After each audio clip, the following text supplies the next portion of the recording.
This world is not designed to make you happy, it is designed to challenge you. And if you believe that this world is designed to make you happy, then you're going to get very angry, because as the years pass in your life, you realize, why isn't my life working? Why is this reality seems to be always throwing obstacles in my path? But the moment I say, oh, it's okay now, this problem has been solved, another one pops up from behind you. So that you have these areas of your life, the main areas being your physical health, your financial situation, your living situation, your professional situation, your relationship situation. And one of these areas usually develops problems. You solve a problem in your financial area and then props up a relationship problem. You solve the relationship problem, suddenly you have a health problem. It's interesting that you're constantly being challenged, and you might have noticed one of the greatest sources of challenges are human beings, because humans are incredibly challenging. And although humans look to humans often for some ultimate fulfillment through other humans, more often what they find through other humans is that other humans turn out to be a source of suffering.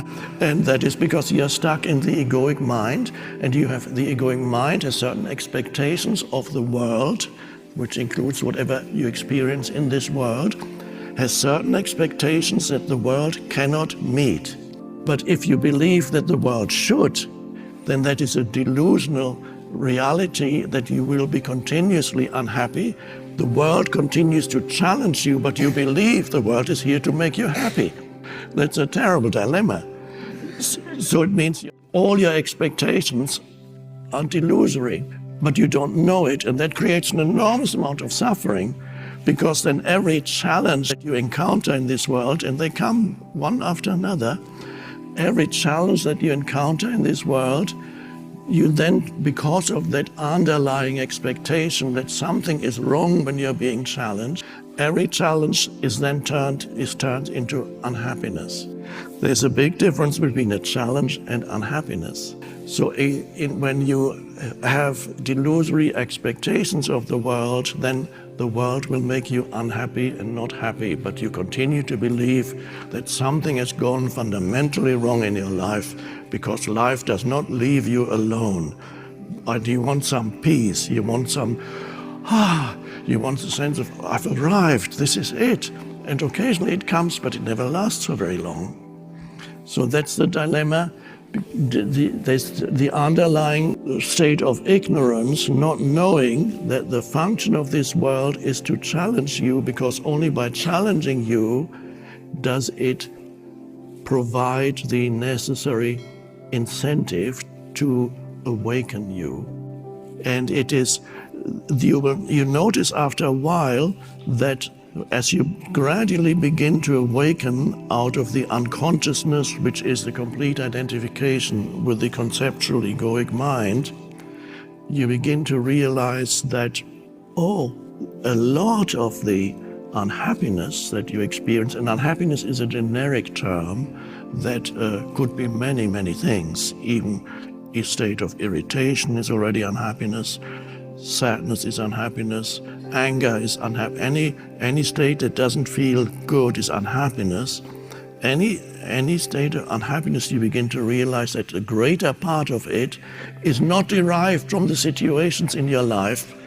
And when you realize that, that's the beginning of an awakening. Let's say 90% of the unhappiness that you encounter is actually produced by your mind. And that's an amazing realization. There remain 10% unhappiness. You might be, a loved one dies close to you. Of course, you experience, you weep. That is, of course, normal. But if you observe the various forms of unhappiness in your life, from the mildest forms of unhappiness to the more extreme forms of unhappiness, let's say, just two brief examples. A little bit of unhappiness arises many times when things happen in daily life and you can't immediately get what you want. You're on the phone trying to talk to your bank, but of course there's no human being there. And even that is it's a minor form of unhappiness, but it is, you get very irritated, and you think, well, this is caused by this dreadful bank that no longer human beings that you can speak to. Or you're lining up. Airports are a great place to observe small forms of unhappiness, because often so many things go wrong, and you're lining up, and this lineup is not moving, and of course these people are just so inefficient and never going to fly with them again, and it's always, and you feel more and more.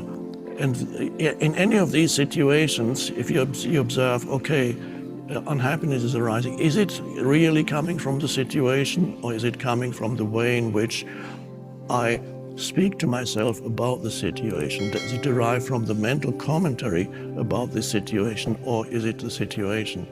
And in most cases, you actually find, and I suggest you start with small forms of unhappiness.